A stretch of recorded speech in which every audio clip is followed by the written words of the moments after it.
Sometimes you have to do that because the easy challenge is one you'll get lazy with. The big challenge gets you hungry. Oh, how the tables turn. That's a heavy topic, and we need to focus on that. If not for yourself, then do it for your children.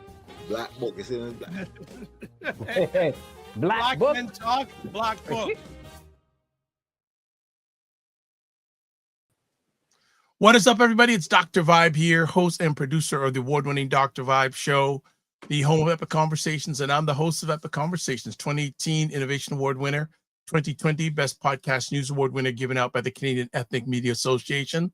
I also co-host and co-produce the only online show in the world for dads, fathers, and male caregivers that is sponsored by Dove Men Plus Care. And being part of that movement, I'll say that word, movement, we've reached out directly and indirectly to over 100,000, not 100,000, 400,000 dads, fathers, and male caregivers around the world. So as always, I like to say you're blessed, highly favored, a magnet for miracles, and a solution for someone's problem. You are watching Black Men Can Talk, a show where Black Canadian men come together to have real, unfiltered conversations about life, culture, and community. I'm here with one of my co-hosts, Kofi Sadat. What is up? I am good. How you doing, family? I am Blackalicious, baby. I am Blackalicious, baby. When you're Blackalicious, that's a beautiful thing. It's a beautiful absolutely, thing. Absolutely. What is, you know what? Our friend that's joining us, I don't know. I think we should just bring him on now. I don't want to wait till after the break. Now he starts fooling around this camera. Okay, all right. He's back now. All right. We are blessed to have, honored and privileged to have Jonathan Juiceman Shaw for this episode of Black Men Can Talk. He's very happy his football team pulled one out today, so he's a happy man. Okay. I saw the shirt on. I didn't know if he'd be wearing the shirt if the team didn't pull it out, but good to have you, Juiceman. What's up? Win, lose, or tie, I'm a Steeler fan till I die.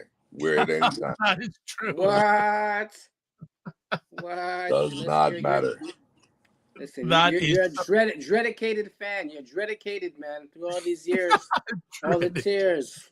Some win, some lose. I respect that, family. I respect that. Yeah, oh, good to hear.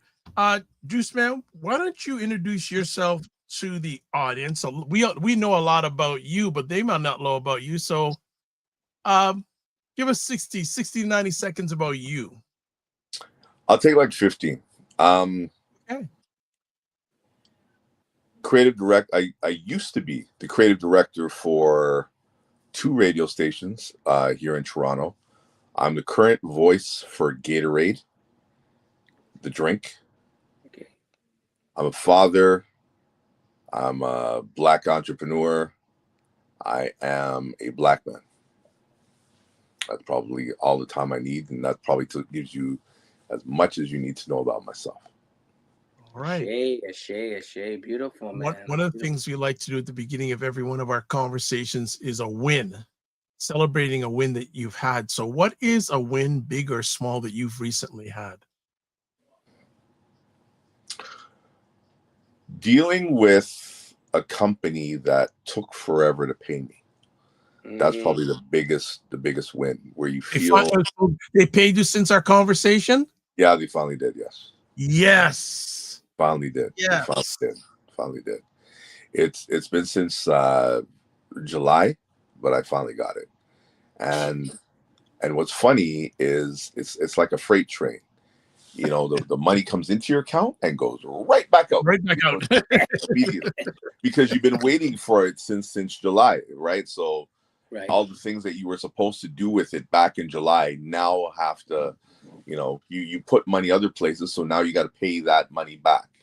To the things that you've been using it for. So it's a win, and I'll take it as a win. But it's one of those things where you dealt with it. Where had I dealt with it in July, I don't know how it would be different, but I'm glad that it's I was able to take care of it. No. Nice. Kofi Sadat, what's a win you've had in the last week, big or small? Big or small?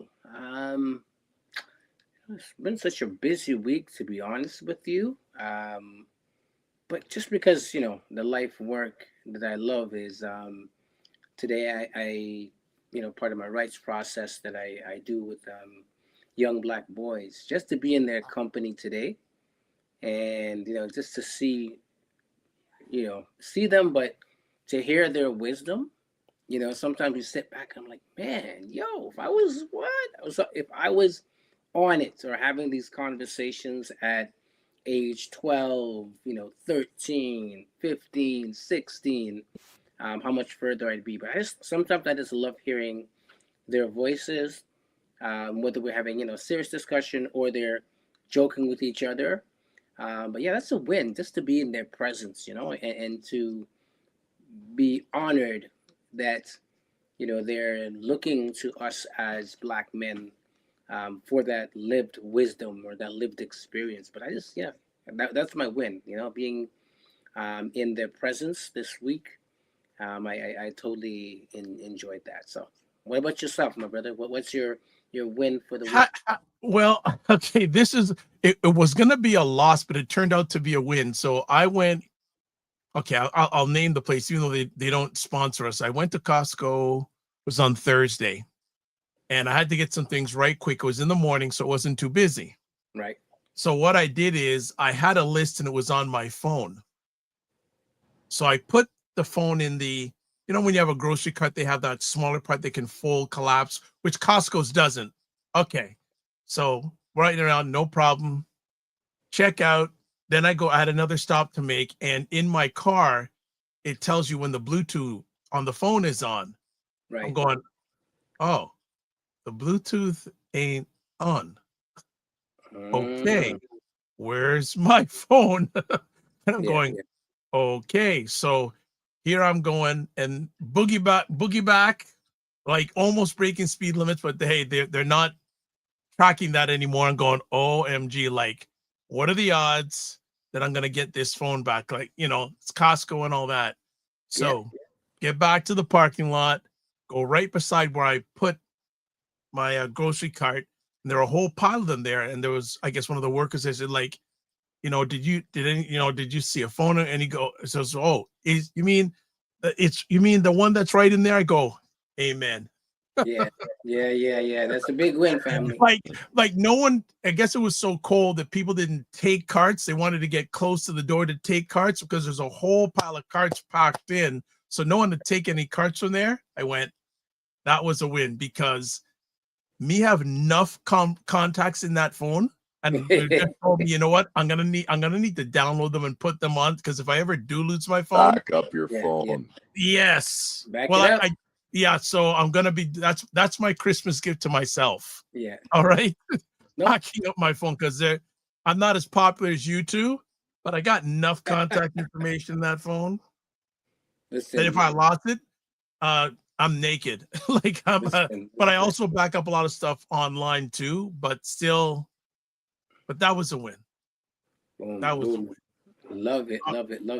All right. So we're going to take a quick break, and we come back. We're going to do some housekeeping, and we're going to continue our conversation on brotherhood and give a little background why Juiceman is here on the other side. We're having a conversation about it. So we'll be back right quick, because we're not going to waste any time, and we're going to do it right now.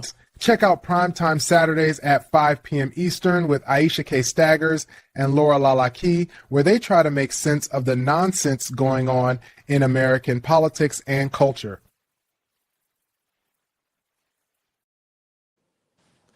All right, we are back. All right. On Black Men Can Talk. So let's do some stuff here. Actually, Mark McNeil says it's a great idea to celebrate a daily win. Big or small, it doesn't matter. 100%. 100% agree with you on that. All right, let's go to subscribe to the Dr. Vibe Show on YouTube and hit the notification button. Also, like the Dr. Vibe Show on Facebook, LinkedIn, Instagram, TikTok, Blue Sky, and Substack. Also, to advertise your business product or service on any of the platforms that I'm on, email me dr.vibe at the drvibeshow.com. And if you've got a question or a take, I forgot to put the video on here next week. Go to any digital device, go to callme.road.com, put in the code FSPL8L, press the green, and then the next screen, you put your name and say join conversation, and you're good to go. Now, a little bit of background, because last week myself and brother Kofi Sadat, we were talking about Black Men and Brotherhood, etc. And then I believe it was Tuesday of this week. I was, catch up with Jonathan, and I asked him, I told him about this conversation. I said, Juiceman, is Brotherhood still alive? He goes, no. Like it didn't even need 5 seconds. He said, no, it ain't. Wow, that's a hard So no, we had bro. already planned to continue our conversation about Black Men and Brotherhood. I said, Juiceman, are you available? He said, great. And Juiceman, I'm going to put it out there. Anytime you want to come in on our Sunday night conversations, you are welcome. Every time. No So we're continuing the conversation. We're talking about Black Men and Brotherhood, stories, healing, and community. So, Juiceman, why do you feel Black Men and Brotherhood is dead right now? Lack of accountability, number one. And I'll say it this way. We do something that we do a lot. We see a friend of ours that we haven't seen in a long time, and we embrace them, give them a hug. Like, oh my gosh, it's been so long since we hooked up. And we then say, yeah, we should hook up, we should meet, we should link. And we always go, yeah, sure. And we leave that conversation without setting a date. Me, on the other hand, I'll say, hey, how's next week?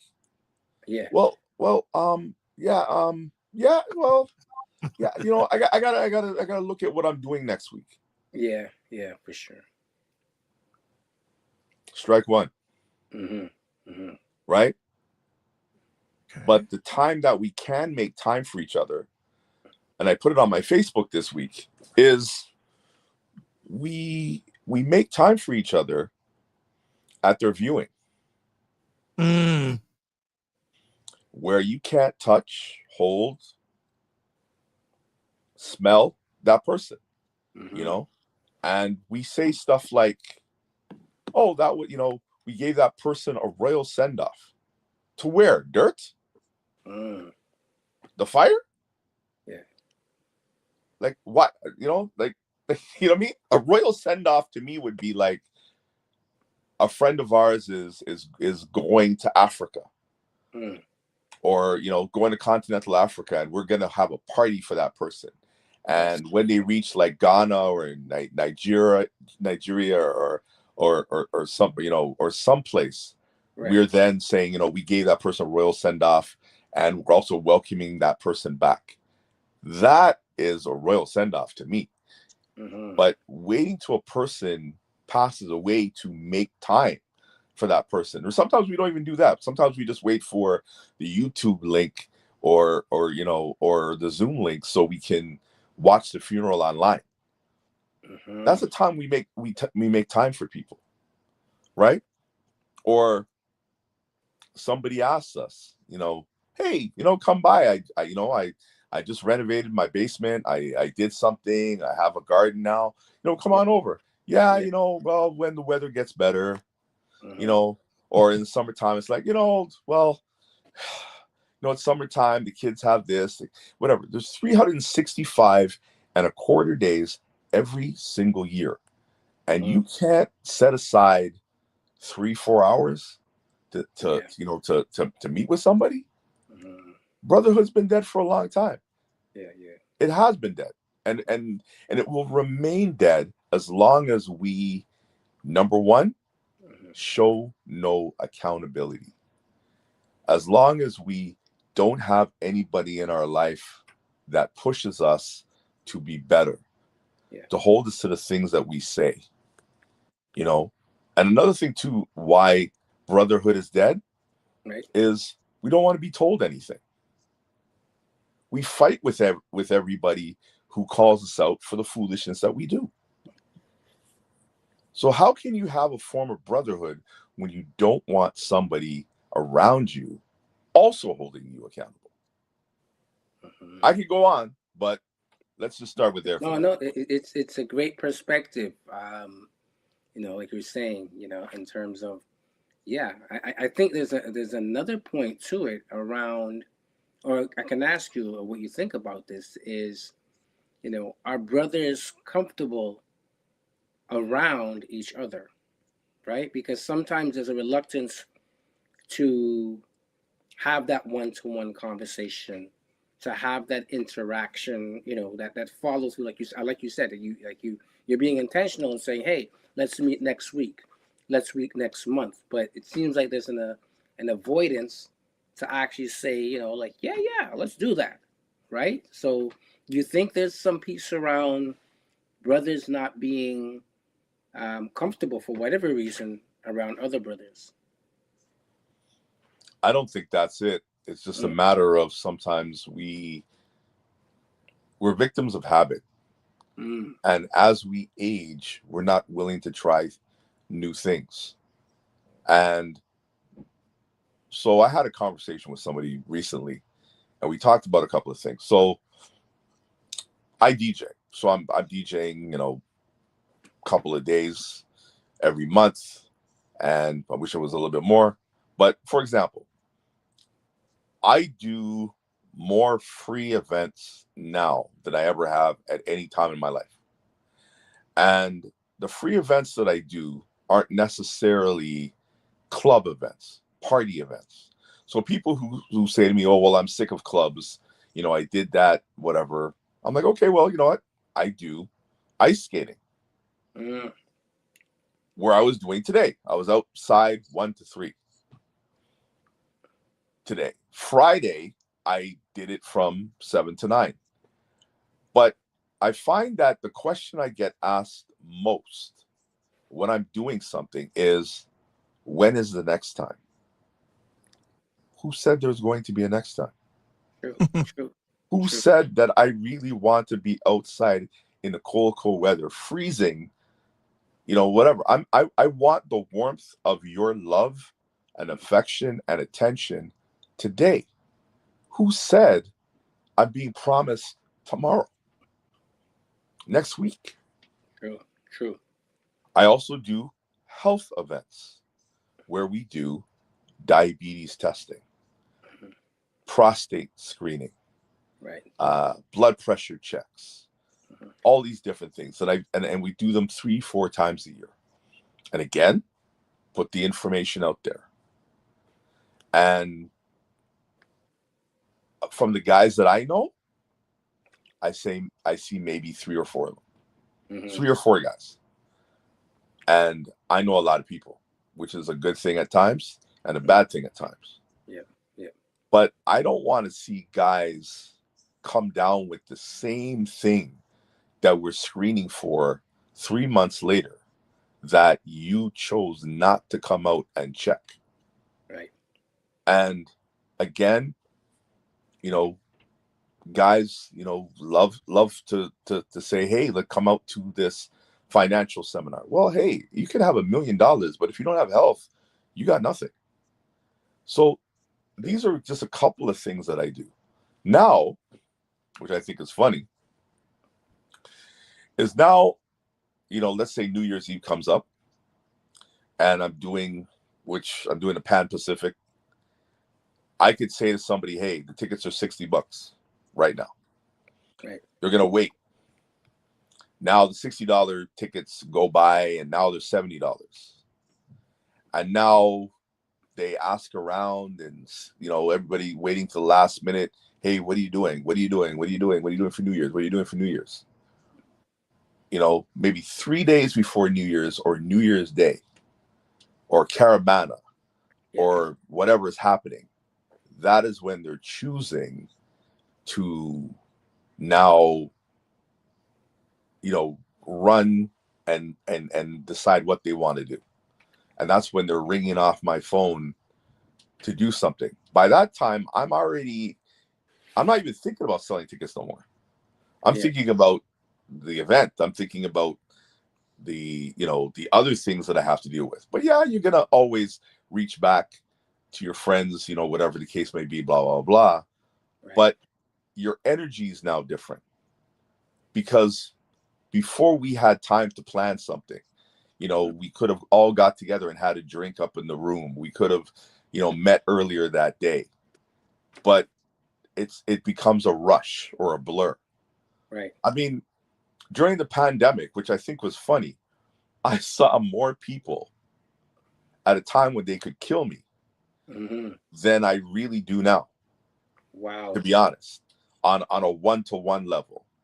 And right after the pandemic was done, I remember, again, putting it on Facebook. I said to the boys, hey, I'm going to be down at Avenue Restaurant down in Scarborough, because a lot of my friends live in Scarborough.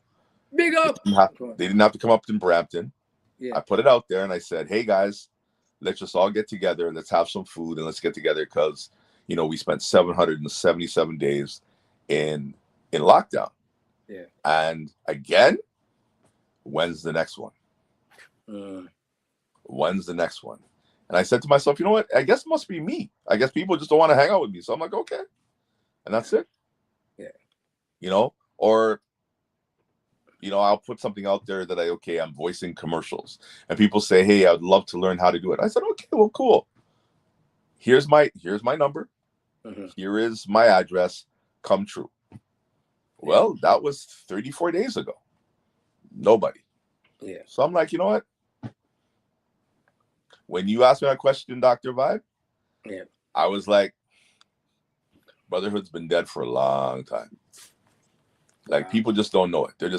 They're fooling themselves. Yeah. To the brothers who, hey, yeah, they're about it. Whatever. Or we say stuff like this. We do this again at funerals. One of our soldiers dies. One of our group of people die. And we say, okay, we're going to honor you every year around the same time. Happens maybe once or twice. We all have families. We have kids. We have other responsibilities. And we have other priorities.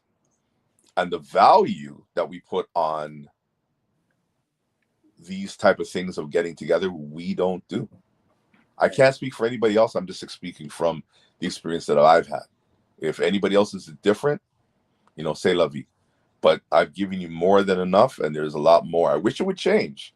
Yeah. But that's it. Or the last one, this one bothers me more than anything else.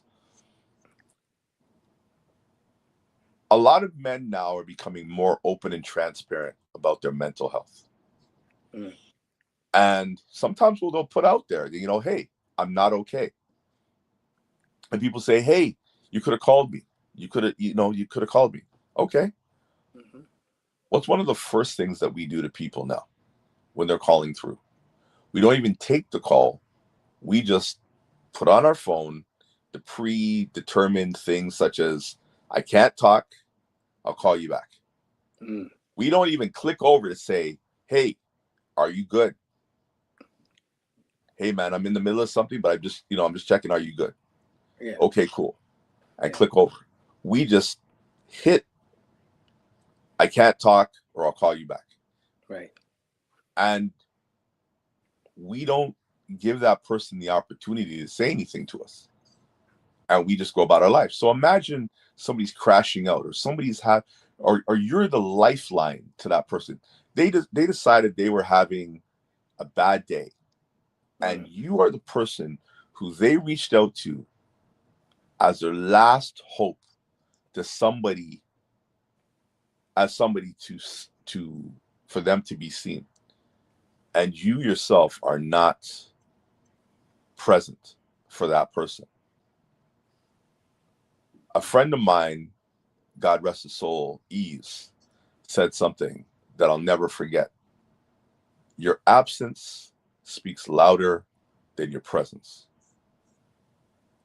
And it's words that I've taken with me for the last 9 years. And it really, especially right around Christmas time, there are so many people who are faking the funk as far as being okay, who are just walking around like zombies around this time of year, trying to put on a happy face when they're really, really sad. And they need their brothers to keep them up, to keep them sane, to keep from crashing out. People have lost their job. People have lost hope. People have lost relationships. They don't have the same things they used to have. Like, it was bad. As I said, it was bad during the pandemic. But I mean, hey, at least you could buy milk. At least you could buy eggs. At least you could buy some peanut butter. Like, I mean, butter is $8.99 unless you go to Costco. You know, yeah, seriously, you should get a sponsorship from Costco with the amount of times we're saying it.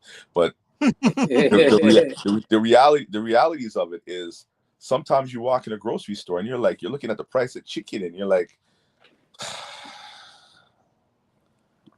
I may have to buy, maybe you used to buy skinless, boneless chicken. Not no more. You got to go buy the one with the fat on it because, you got to clean it. That's just the way it is. Yeah. It sucks, but so life go. Uh-huh. Okay. There's so many different ways I can take this conversation. So let me just go with this and my intuition and see what goes. What makes it hard for Black men to learn or to lean on one another emotionally? How do societal expectations or stereotypes play a role? So what you just shared, Juiceman, is just a lot. There's just a number of Black men, they don't get the emotional. They just tune out. What do you feel are some of the causes of that? And myself and Kofi will add in, but we'll let you take lead on this first. The internal belief about themselves. A lot of Black men have grown up in situations where they've learned not to trust. They've learned not even to trust themselves. There's this thing that in the Lion Circle we do, and it's called an I belief, or some people may call it a B tier, which is your internal beliefs become your thoughts become your emotions. Yep. Your emotions become your actions, and then your actions become your results. Mm-hmm. So if you have a bad internal belief about yourself, that will also bring a bad result in everything you do. So that's one thing. Also, depending on who you have around you, there are times in life where a Black man has opened up his mouth and said something to the people around him, whether it be male or female, and that person or persons have used that information against them in an argument. So that's another reason why they do not open up and probably never will again. And it's a really crappy feeling when you've opened up and you feel as though people are using that information against you, and it's being vulnerable. Being open and transparent for some people is very easy. For others, it's a one-shot deal. And again, the worst thing to feel is to be shot down by the people who you love and trust the most. Kofi, you want to add on that? Kofi said that at all? For sure. I mean, I'm almost at the mindset to, I agree with a lot of what you said around, the brotherhood is in jeopardy or it could be dead. But my mind is coming to a place around what does it look like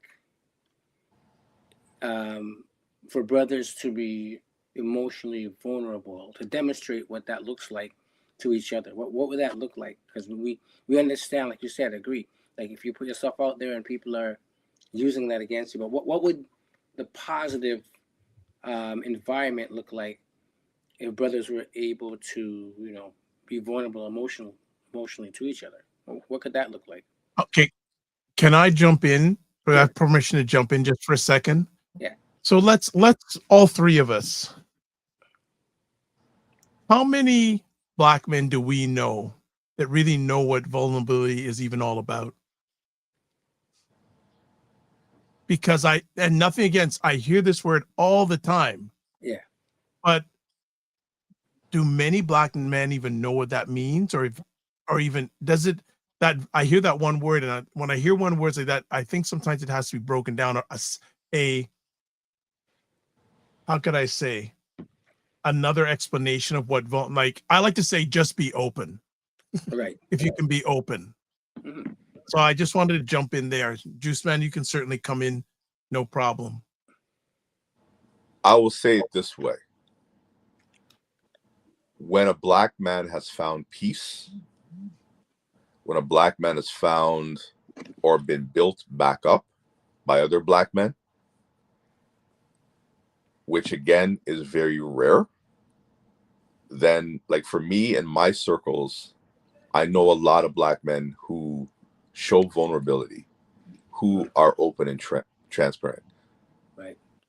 But, you know, outside of the three of us on this live, right, or the men I know in the Lions Circle, or men who have taken some form of mental health therapy, zero. Mm-hmm.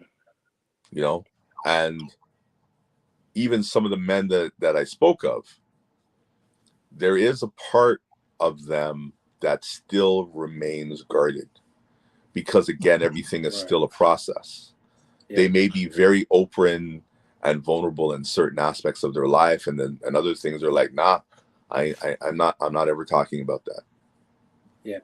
I can touch on something that happened a little while ago, if I may, when it came to being open and transparent. But I don't want to take the conversation another direction, but I just want to ask, like, I mean, I can, but I just want to ask you guys if it's okay to do that. I have no difficulty. It's Kofi. No, go ahead. Okay. So, the beginning of 2023, of my grandfather's 7 children, 4 were left.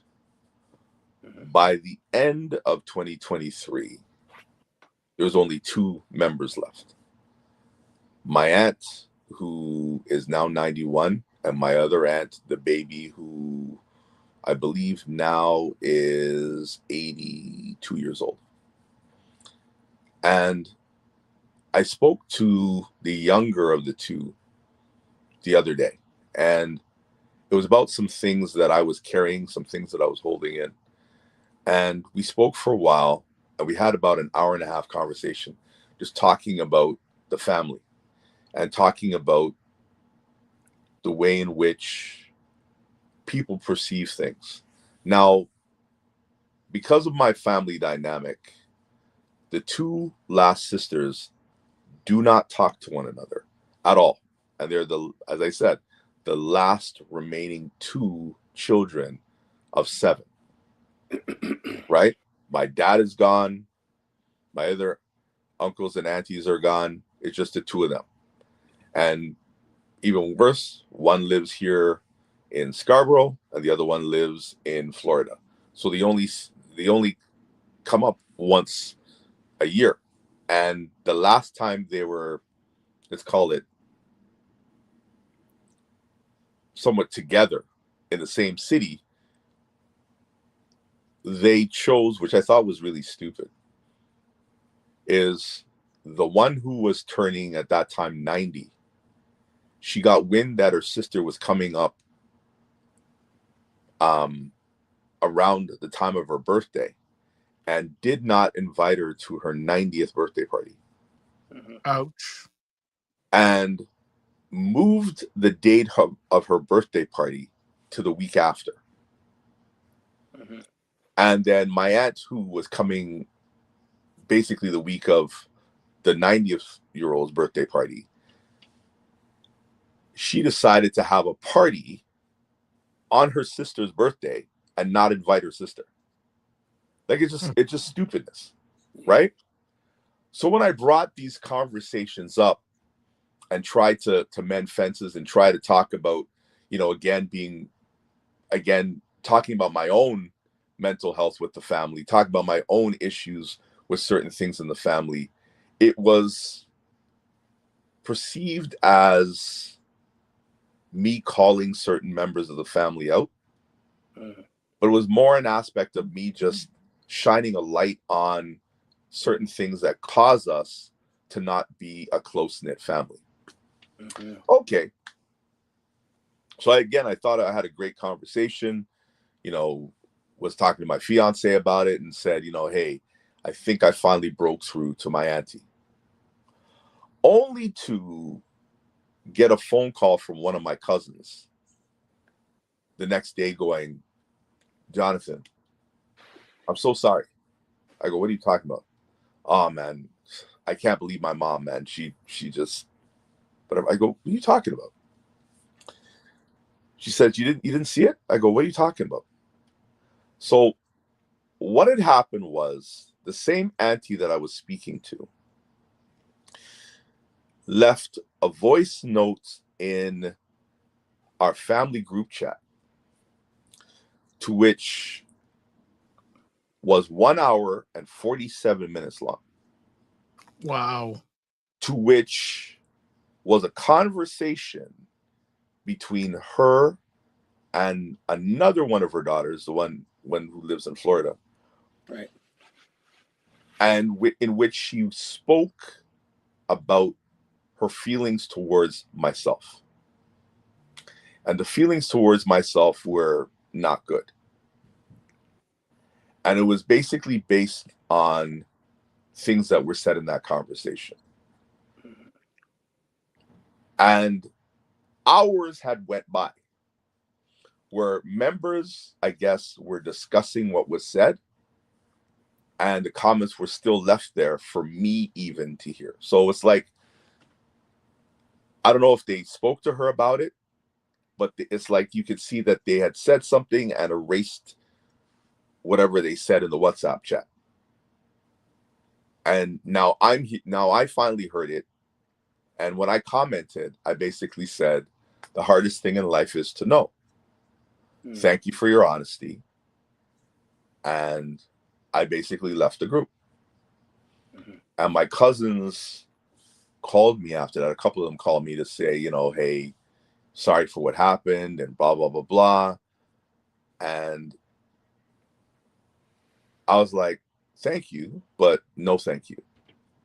And the funny thing about it is I was okay with leaving the group or the family chat. I was just like, you know what? Hey, I have no place here. My auntie never called me back. She basically texted me to apologize. And that was the extent of it. And what I was left with was a feeling that I've heard other men say, that the reason why they are not open and transparent started with the family and how they are perceived in their family, and the family not having their back in certain areas of life where they don't feel like they can speak up, where they don't feel like they are seen. And I've said this many times. I'm, anywhere between 280, 300 pounds. I have big, long ass beard like Santa Claus. I got locks down to my butt. I wear a big red coat. I'm a pretty big guy. I'm 6'5". I got size 14 feet. You know what I mean? So in the snow, you can see my footprint. You can see my presence. I got a deep voice. I'm on social media a lot. I do a lot of different things. But my family can't see me. I'm not seen by my family. Right. I have other brothers and sisters who do not see me. There's other members of the family who do not see me. And at the end of the day, when you hear from the person on the other end of the phone who told you, they love you and they care about you, and then they tell another person less than a couple hours later, Jonathan is not one of my favorite people. What do you do with that? Again, you were vulnerable. You said what you had to say. But again, at the first sign of cutting somebody off at the knees, that's exactly what they did. And that's your family. You know what I mean? That's your family, the people who are supposed to hold you up more than anything else. So if they're not holding you up, your own family isn't. How do you show brotherhood to somebody else? How do you show love to other people? How do you become open and transparent with strangers? When your own family, who's supposed to love, protect you, and hold your back, does not, and they do not even see you. They don't even consider you a member or part of them. Yo, that's deep, man. That's deep. That's deep. You know, all right, we are joined by Kofi Morris. What is up, Mr. Morris? You might as well get in quick because it's the show's going fast and furious. So go ahead, join in. Greetings, brothers. Peace, Jonathan. Good to see you, family. Peace. Yeah, just taking in a lot of what's being said in this last couple minutes that really touched on some things that are very present in my experience as well. So just having recently had my Earth Strong, and just, it's a time of reflection, often looking at your life and aspects of your life, right? So it's something very relevant, this topic that you guys are touching on. So I'm just going to fall back and kind of come into where you guys are and just kind of get a little recap, so to speak, just from hearing what you guys are saying. I think I'll gather where we're at, where we've come from. And big up you, brother, on your Earth Strong. I know it just passed, right. So we got to give you a salute, and big you up. And that's part of the brotherhood, you know what I mean? Seeing and acknowledging folks, right? And definitely, in continuation to that conversation, definitely the family, the family trauma, or I like to say inherited trauma, it's often ways that demonstrates or impacts how we embrace people in the community, right? So, I mean, I've had, and I'm sure we all have had, several situations where we see the disunity in the family, and again, like you said, the backlash for being the one that sometimes have to shine the light, but nonetheless, it's not something that's not hurtful, something that's very hurtful. And, we continue as Black men to, at least be open, when we can. But if you see that sometimes Black men are closed, Jonathan's correct. A lot of times it's the family experiences that we've had that make it challenging to open up so easily, and seeing that. I mean, one of the things I can share part of my story, I would say that, I've had members of my family. I'm the youngest in my household, the youngest of 8. And I've had members of my family, elders, that have not spoke to each other in eons, right? And one of the things I always say is that it's not even about the two individuals or the couple individuals, but really it's about, the legacy, the younger ones who now are a part, not of their own, but now there's been a wedge, right, that's been created. And sometimes we as family, we do certain things that we don't recognize that the true impacts, or the how big things can really be, right? I've seen it over and over. And I just always ask the question, as Black men, and as brothers, what can we do differently, that will begin to break that family trauma, really challenge ourselves. So I put it out, to folks like, like, what can we do to actually not make those same mistakes that many of us have seen, and many of us are fighting against not being that same way too, right? So I put it out to folks to kind of look at that as well as, a challenge, because we can't keep going down this path and then wonder, like Jonathan said, wonder why when we go out there, it's hard to, maintain this brotherhood or even step into this brotherhood when we don't feel that, the times have been vulnerable, that, it has been something that was honored, and there's always a negative backlash to that. So just wanted to add that to the conversation.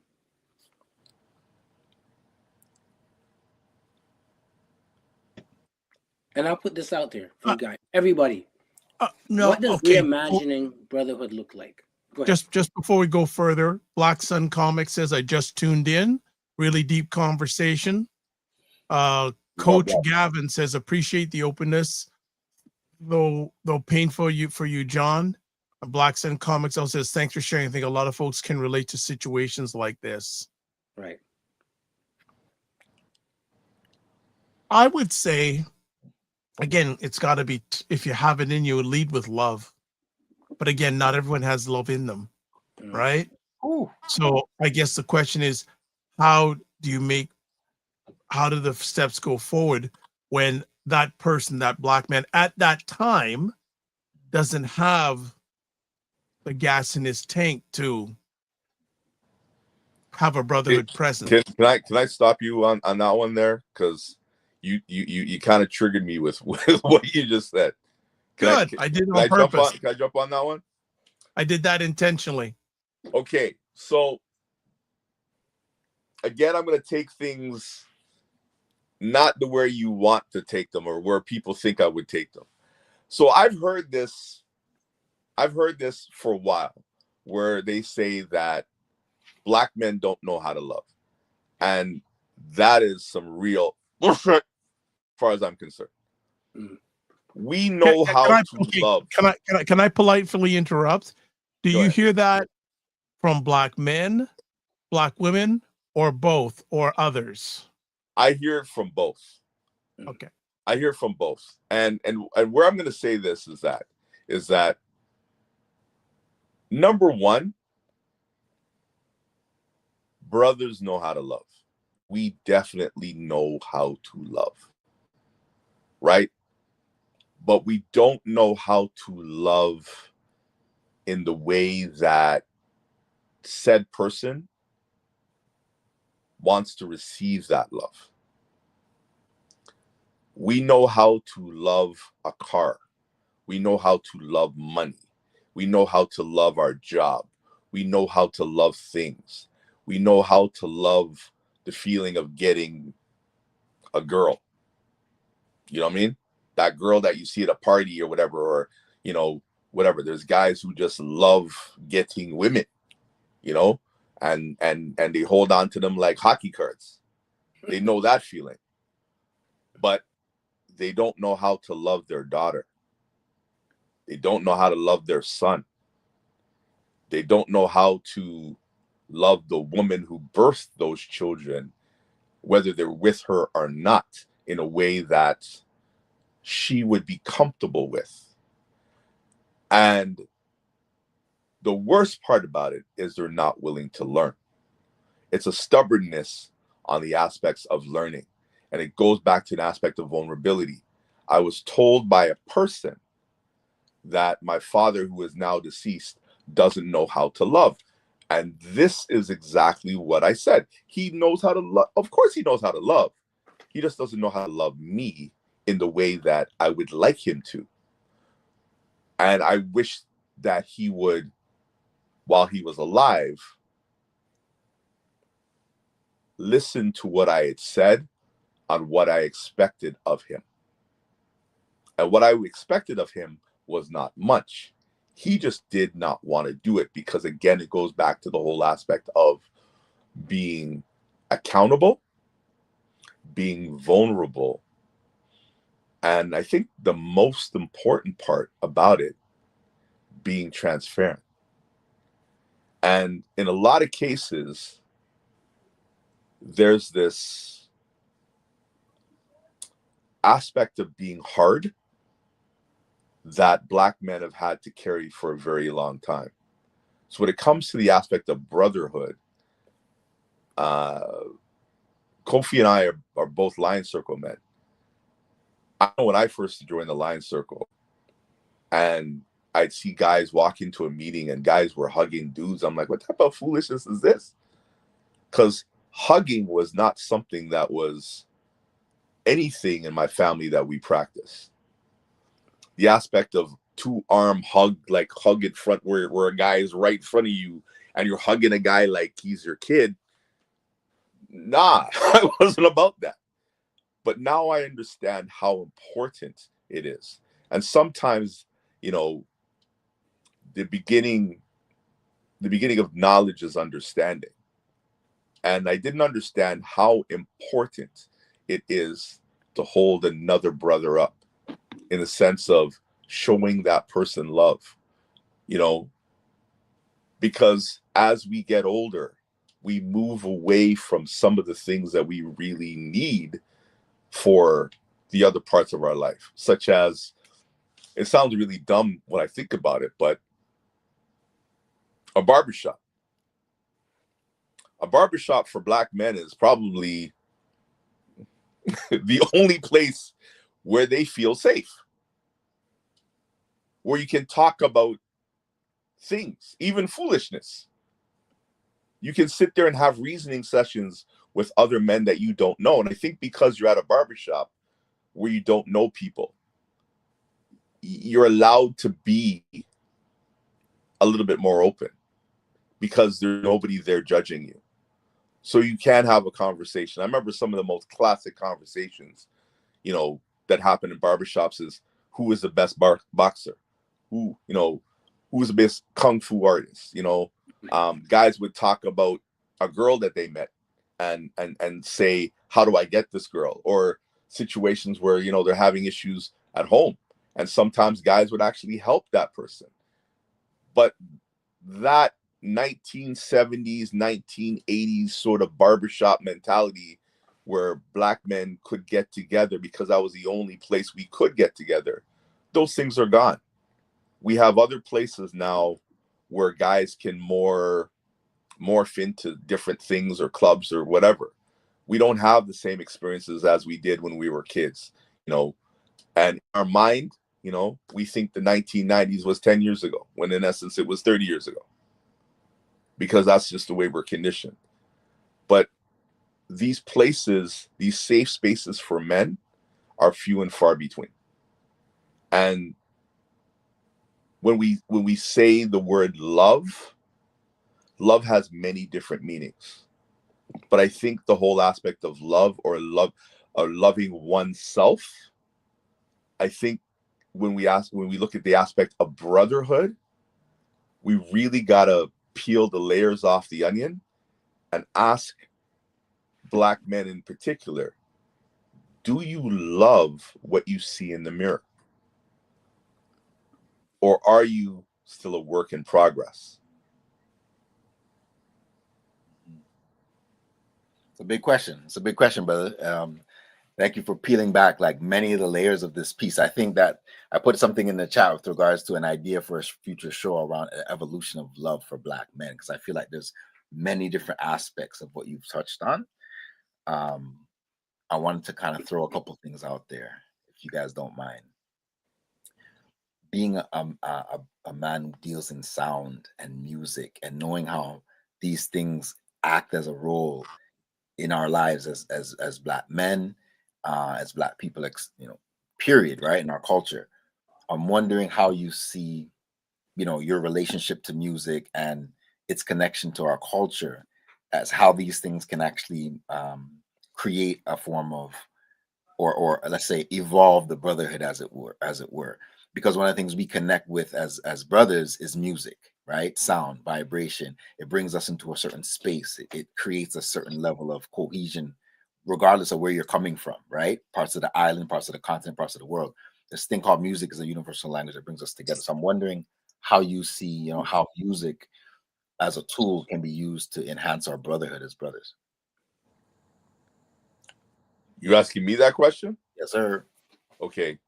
How do I get back to where I just was at? Because I just lost you guys. we can see and hear you. You can see and hear you. Are you on your phone? Yeah, hold on one second. I don't want to hit this button and lose you guys. So hold on. Let me just. All right, no worries. I'm gonna try it. Okay, yeah, good. Music is my air. The aspect of music for us, for me anyway, is if it feels good, it sounds good. That's probably the best way I can say it. But I think the lyrics of music, the arrangement of music is very important and powerful. The drumming or the drums in music are very important. The melodic lines, but again, I've taken musical theory, so I look at music differently. I think one of the greatest things we had that taught us was hip hop. And then all of a sudden hip hop got tainted. And we can address that in, basically in the song, Common Sense's I Used to Love Her, which was the ode to hip hop. Like that was the quintessential song that whatever. I mean, I learned so much about myself listening to 80s and 90s hip hop, and then something happened and I stopped learning. And I don't know if we're ever going to get back to that in the essence of music and culture. Like we don't look at we don't use music in the same way that we used to. Like we don't, for guys our age, we remember going to a party and waiting for slow songs to come on, and DJs were rated by their slow crate because it told a story. We heard that slow song and we just wanted to be with that girl to that. We heard like, the Isley Brothers, one of my favorite songs, Groove With You. And the words in that song basically tell a woman exactly how a man wants to treat them. But we don't have songs like that no more. We don't do that. We go to parties now and, we hear like soca, and soca is, we hear pace, and, we don't, and we're on the dance floor and we see a girl with a big body and we whine on the body. And if she doesn't look back and shoo you away, okay, you continue to dance with her. But that's not the way we used to do stuff. Like, so just to jump in there, John, for 2 seconds. Yeah. What I'm gathering from what you're saying, in a sense, is that the current state of the music, right, is influencing aspects of our culture, first of all, right? And we can agree to that. And also acknowledge that us as brothers coming up through the hip hop era, right, we learned a certain level of love and going back to the last theme we were just talking about, and certain level of brotherhood, I'd even say, through the music previously, but that's kind of lacking presently. I think we can all kind of agree with that. But I'm going to revert the question back to kind of how you feel like, how could some of that be turned around through the usage of different forms of or approaches to music? Do you see that as from a DJ's perspective, like, or do you not see that? The only place where I see a commonality, where I call it feel good music, is when I hear like tribal house, or if I hear soulful house, or some rootikal reggae music. Those are the only kind of elements I see. But again, I don't want music to go back to where it was. I want it to evolve to something better. But love that. But that better, I haven't seen it being created yet. And I think everything has its time. And I think there needs to be, I won't say a reset, but somebody needs to take whatever this new form of music is and bring it back, not bring it back, but move it forward, right, to something else that has a little bit more soul to it. Agreed. And whatever that looks like. I mean, I'm not saying that everything I hear is bad. I'm just in this digital age of music, as one who used to spend $7.99 or $8.99 on one 12-inch and go hungry for lunch because you only had $20 and you could only buy, like, let's say 2 records. It's really hard to hear this generation's DJs say they don't want to spend $1.29 or 99 cents or $20 a month on a record pool to be able to download 50 to 60 songs, when back in the day I was lucky to buy 1 new record a week. You know what I mean? Yeah. And if you have 20 to 30 songs that you're downloading, like I went to my son this weekend and I said, hey, you have carte blanche to download whatever you want to download as songs you want to start DJing with. And he went through one of the record pools that I'm in, and he could only find 13 songs that actually interest him. I said, 13, dude? Mm-hmm. If I had a new record pool, like what's funny is anytime I join a new record pool, I'm up for the next 7-8 hours finding music. Mm. And his attention span could only find 13. And he's not paying for it. He doesn't have to think about whatever. But, it's just his attention span. I'm not going to say that there's nothing there. I'm just going to say his attention span would not allow him to pick more than 13 songs. Oh, yeah. And I'm just saying to you, Kofi, that it doesn't matter what the message is. Do the individuals of this generation really want to hear it, knowing that there's so many other things that they could hear? And again, going back to is Brotherhood dead? Another reason why I think Brotherhood is dead is because, as I said in the beginning, we don't make the time for love in the essence of what we know it to be. We're just looking for those 15 to 30 second, little things that give us that little dash of dopamine, and then we're on to the next thing, which again is kind of sad as well too. Right. I'll hop in there to share a quick comment that came that said, I feel like brothers can connect and heal together by using music as therapy to release their feelings and identify with each other. And this is kind of where my mind was going when I kind of asked you that question.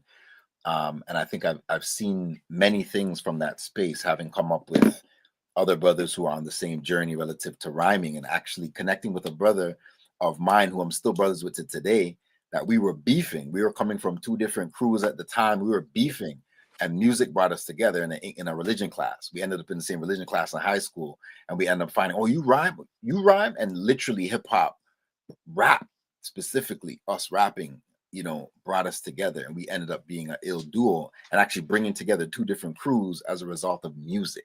Like hip hop did that, rap music did that, the love of writing and dropping and spitting dope lyrics did that. So I feel as though music can be used as a tool on many different levels for us to connect us, but I don't want to kind of beat. But let me ask you something, Kofi. Mm-hmm. And I've heard that story many times, but I'm going to ask you this question: how long ago did you graduate high school? A minute ago. That's my point. And that brotherhood that was created is now 30 years. Us together.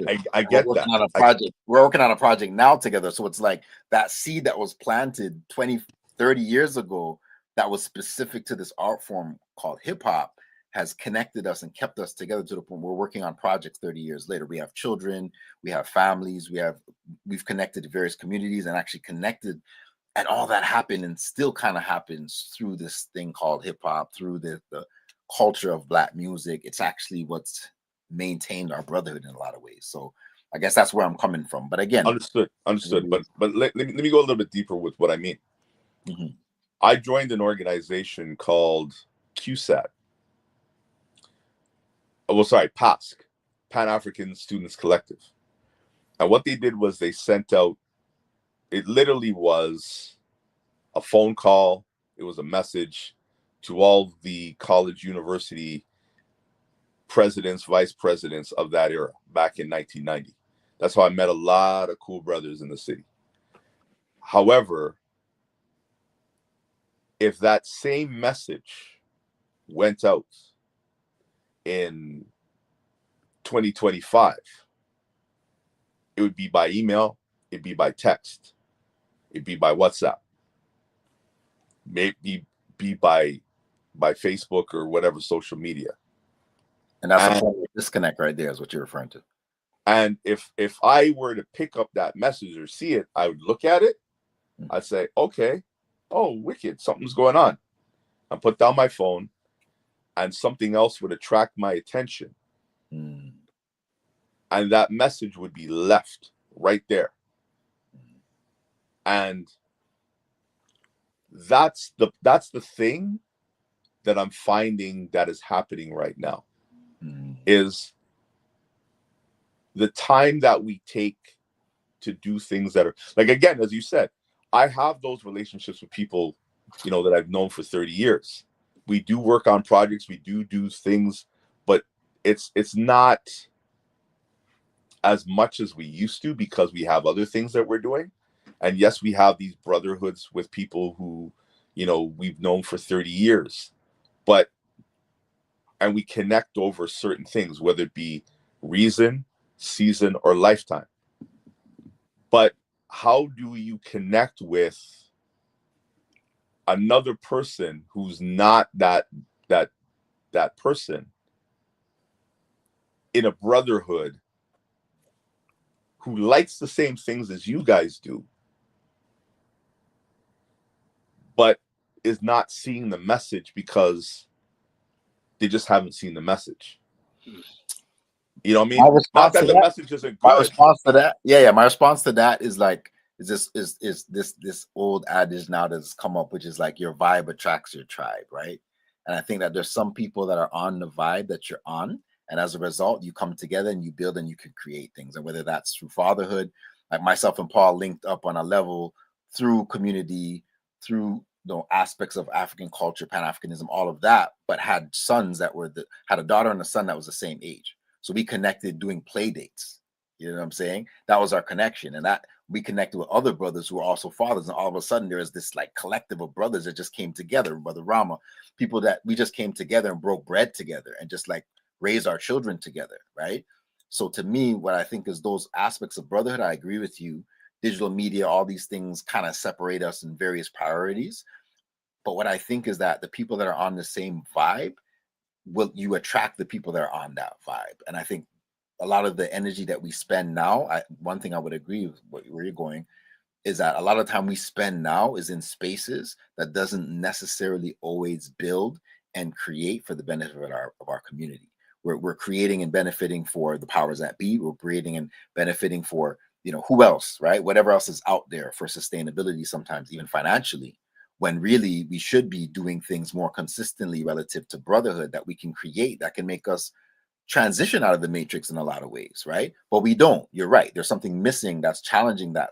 And I think part of that is the environment we're currently navigating. You're right. I think the digital space has created this, like, it has literally created a multiverse or multiple reality that in some cases is detrimental to us. So I completely agree. I think we're on the same page with that. My thought would be how we as brothers now, how do we bring back the energy of the brotherhood? And I don't know if we've touched upon that yet, but what I like 3 ways that I'm going to throw it to some other brothers because we need to, you know, make sure we're balancing the voices. But I'd love to hear from Paul, like Dr. Vibe, like, what are your thoughts on ways that we can actually proactively shift this narrative that we're talking about of what's happened with the brotherhood? Dr. Vibe, you can go first. Yeah, before I go first, I just want to catch up on some comments. Black Nerd Talks, good to have you here. As always, says Black men's sexuality is constantly under a microscope, which makes it harder to be open with each other. Also says, I couldn't count the times I've had women question my sexuality, including women in my family, when it came to me and my high school best friend. Black Nerd Talk Show says, Black Stone comments. I'm liking your comments. The art is beautiful, by the way. Coach Gavin, you've said 2 comments, but I don't know what they're in relevance to. So if you could be a little bit more detailed with your questions, that would be appreciated. The first thing I would say is that a potential solution, and someone shared this with me the other day, if you want someone to ride with you, you got to go to their bus stop.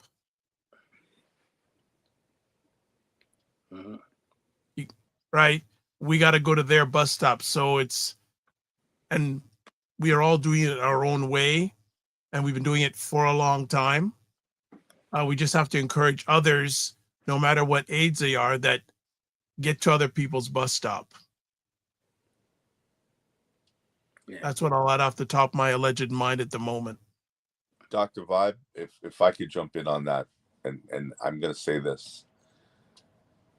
One of the things that I had to learn the hard way is you have to love with no expectation. Yeah.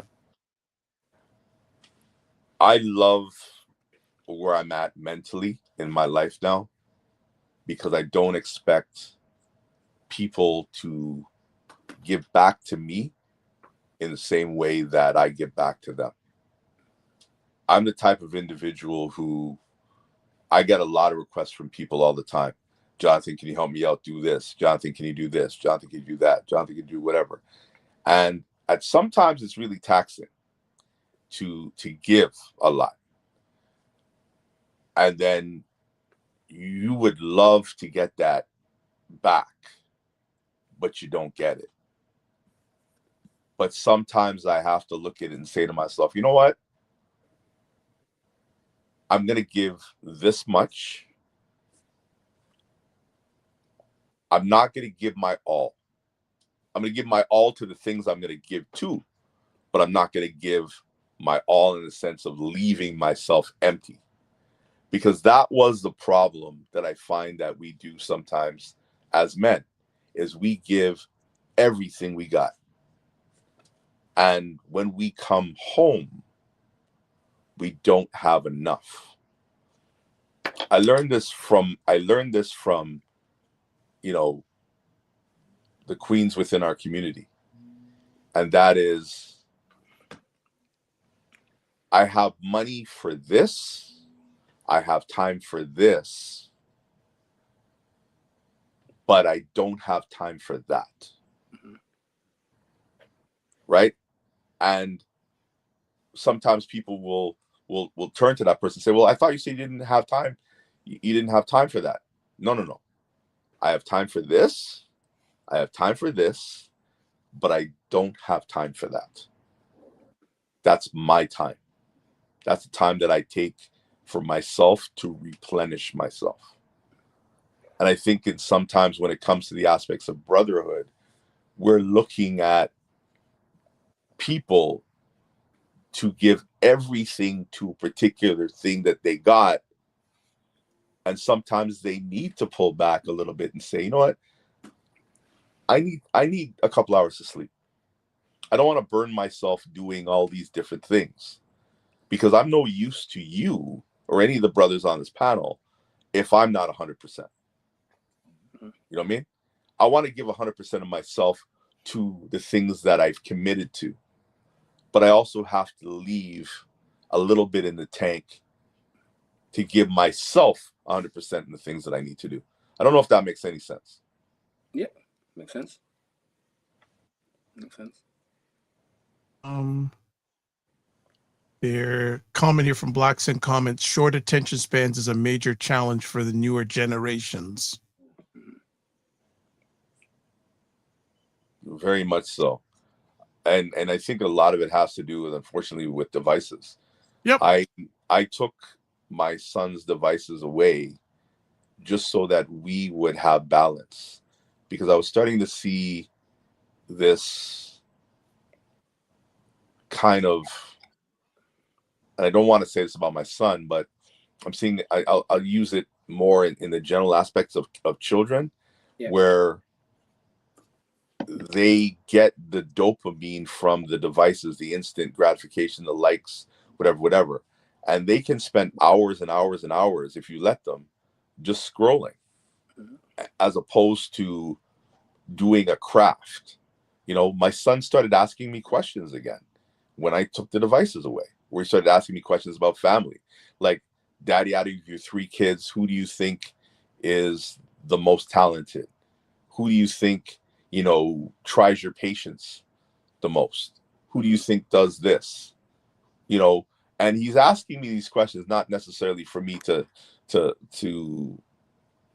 you know, look at one child over another, but just to kind of say, what do you think how all of us can improve on what you expect from us? And that was a big question for my son to ask, because he would not be interested in asking those questions, or even just following simple instructions like, you know, son, take this and put this in the recycle. That was a task a week before. Now it's not, because he's actually thinking of doing it with pride, as opposed to just doing the task to get it done and then jump back on Roboblocks or whatever, you know, Discord with his friends and all that other sort of stuff. And I had to kind of say to him that nobody's giving you a job based on how fast you can get on social media. You know, like, yes, there are jobs that you can do with social media that pay quite well, but I've noticed with my 3 children, you know, my eldest was born at a time when, you know, there was no Facebook. So they're a lot more creative, like doing painting, drawing, that sort of thing. That's where their mind is. My second child was born the same year that Facebook came in. So she thinks more about content creation, like the things that she does. Yeah. She wants to be able to implement them in total, you know, aspects of, you know, content creation, because that's her world. And my last child, you know, they were born with a device in their hands, so they don't know how to do anything outside of that unless you show them. And the joke is nowadays that we use smart devices to do dumb things. And we need to get away from that mentality.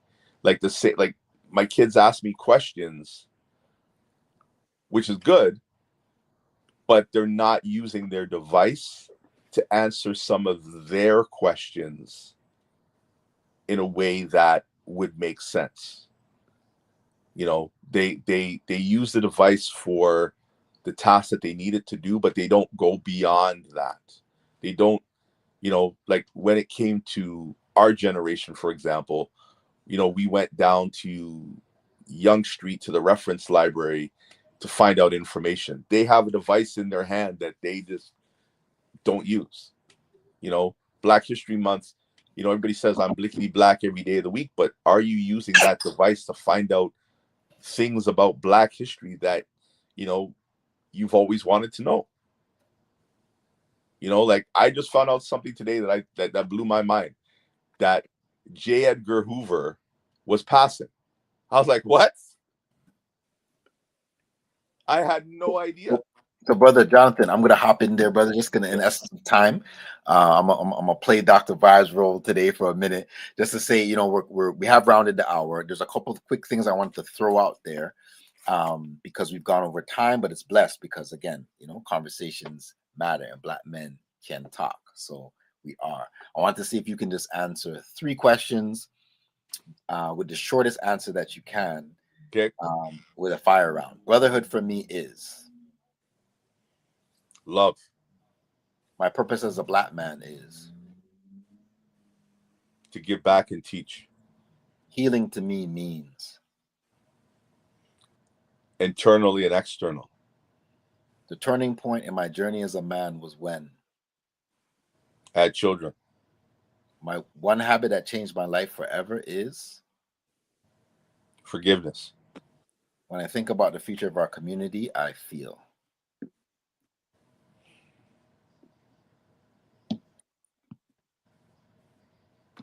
Angry. I'm gonna throw it back to you, brothers. Thank you, brother. All right, Juiceman. Unfortunately, we have to call it a wrap for this conversation for now. But any final words you'd like to share with our family? Your journey is never over. If you take a wrong turn, just double back. That's probably the best way to look at it. Like, man, when you discover your own internal peace, guard it with your life, but let people in so that they understand what peace looks like and how fulfilling it is to be in a place in your life where you're just, I can't believe that this is what peace looks like. Right. You know, we keep searching for things with money and going places in the world and eating certain foods, when just being at home and having the things that give us this pleasure, or having a partner that gives us peace to the outside war or noise, is something that you can't put money on.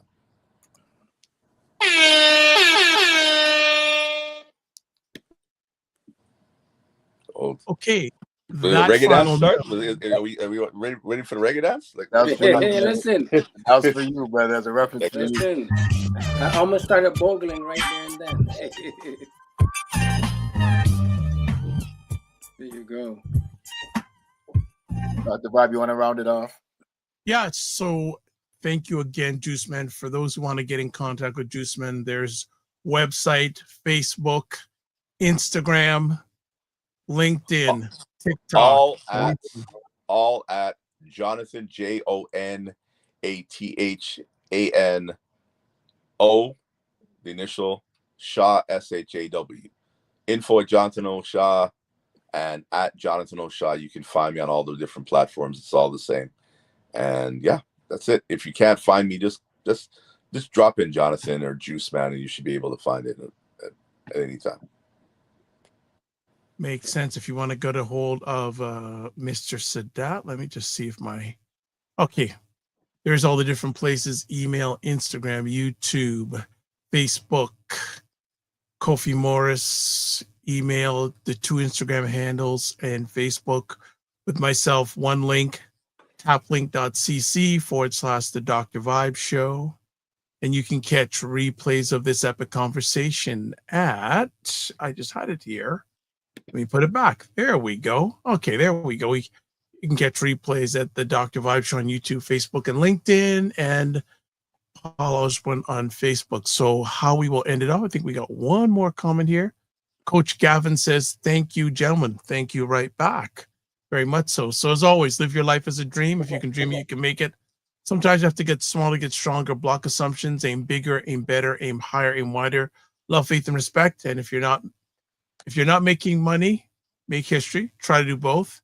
And don't just manage your time, manage your energy. And remember to give yourself grace. God bless. Peace, well. Keep the faith. Walk good. Be well. Peace and love.